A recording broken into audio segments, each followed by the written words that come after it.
So have you ever wondered how those top consultants, from firms like McKinsey or BCG, seem to solve these massive business problems so darn quickly? Well, today, we're going to pull back that curtain. We're going to crack a classic consulting case piece by piece, and in the process, you'll learn a super powerful method for strategic thinking that, trust me, you can use pretty much anywhere. All right, let's jump right in. Okay, so our story kicks off right here. I want you to imagine for a second that you own this place, this beautiful hotel. Business is good, it's successful, but you've got this gut feeling it could be doing so much better.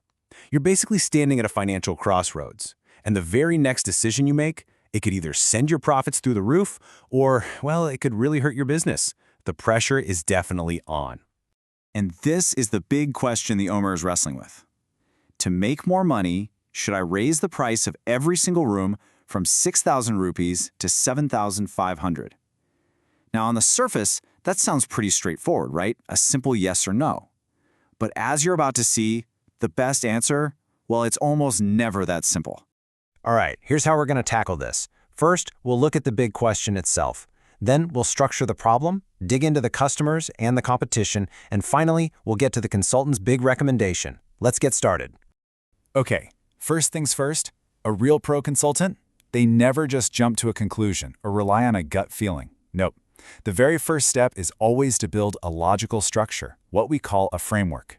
Think of it like this. You're building a map before you head out into some unknown territory. It just makes sense, right?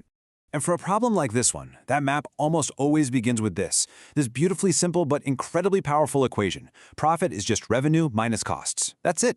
Every single business on the planet runs on this logic. If you want more profit, you've got to either increase revenue, decrease costs, or, do a bit of both. Now, because the owner's whole question is about raising prices, that action directly hits the revenue side of our equation. See, he's not talking about cutting staff or finding cheaper soap for the bathrooms. He's talking about price. So logically, that's exactly where we need to start digging. But hold on. We can't just stop at the word revenue. We've got to go a level deeper. A price hike like this could have two big knock-on effects. First, the obvious one. Will fewer people actually book rooms? That's what we call the occupancy rate. And second, will the guests who do come spend less on other stuff, like room service or the minibar, to make up for the higher room cost? These are the really critical questions we have to answer now. So how in the world do we answer those questions? Well, we do it with data. It's time to understand the people at the very heart of this whole thing, the customers. Let's find out. Who exactly is staying at this hotel? And boom, the data gives us our first huge clue. Just look at this breakdown. A massive 60% of the hotel's guests are business travelers. The other 40% is split between tourists and people there for banquets. This is a crucial insight. It tells us, without a doubt, that the business traveler is our #1 customer. Okay, so now that we know business travelers are our core audience, this entire case, it all pivots to focus on one single critical question. How sensitive are these specific customers to a price increase? I mean, are they even going to notice? And here it is. This is the aha moment, the absolute game changer. The person sleeping in the bed is not the person paying the bill. Think about it. They're on a business trip. Their company is footing the bill. And that completely changes how we have to think about price sensitivity. All right, so if the company is paying, the next logical question is, what's their limit? Turns out, after a little digging, we find that many of their corporate clients have a per-night spending cap of 10,000 rupees, and suddenly, we see a hidden opportunity. Our proposed new price of 7,500, it's still comfortably under that ceiling. So here's the bottom line. For our most important customers, this price hike is basically a non-issue. The fancy business term for this is price inelastic. All that means is that their demand for rooms isn't really going to change much, even if the price goes up. In short, they're not going anywhere. Okay, so we're feeling pretty good about this, right? But hold on. A smart consultant knows you can't just look at your own business in a bubble. What about the competition? What if they offer a better deal? We've got to look outside our own hotel walls and figure out what other options our customers have. Let's put them side by side. So, the main competitor down the street, they're already charging more, at 7,000 rupees a night. But here's the real kicker. Look at what they're missing. They don't have the key things our business customers actually need. No conference rooms, no business lounges. Big problem for them. And that is what we call a competitive edge. It's not just about who's cheaper. Our hotel offers something unique, something valuable to our main customers that the competition simply can't match.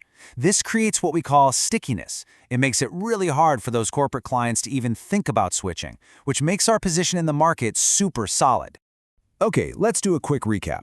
We've structured the problem. We know our main customer doesn't really care about the price increase, and we know our competition can't touch what we offer them. All the evidence, all the puzzle pieces are right here on the table. It's time to put them together and form that final, data-driven recommendation. And this right here is the difference between just giving an answer and creating a strategy. The consultant realizes that the owner's original question, should we raise the price for everybody, was actually the wrong question to ask in the first place.